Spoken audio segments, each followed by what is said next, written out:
In today's video, I'm going to teach you how to send Calendly bookings to Google Sheets in Make. First, log in to Make.com. If you're on the free plan, remember you get up to 1,000 operations per month, which is plenty for testing and light usage. From your dashboard, click Create a new scenario in the top right corner. At the top left, rename it to something clear so you can find it later. I'll call mine Calendly to Sheets Free, but use whatever naming makes sense for your workspace. Now let's build the trigger. Instead of using the Watch Events trigger, which requires a paid Calendly plan, we'll use List Event Invitees to pull booking data on a schedule. Click the large plus button to add your first module, search for Calendly, and choose List Event Invitees. When prompted, add a new connection and authorize Make to access your Calendly account.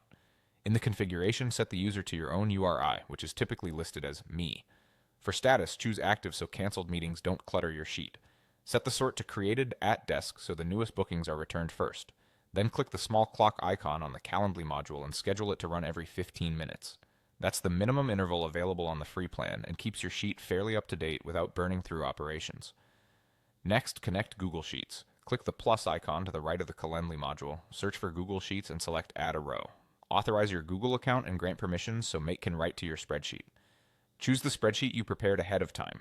It should have clearly labeled headers like name, email, and date in the first row. With the sheet selected, map each field by clicking into the boxes and picking the matching data from the Calendly module. For example, map name to the invitee name field, email to the invitee email, and date to the booking's date or start time. Take a moment here to confirm your headers exactly match the columns you want to fill. Mismatches cause empty cells. Let's test and activate. Click Run once to fetch the most recent invitees and send a sample row to your sheet. Open the spreadsheet to confirm everything landed in the right columns.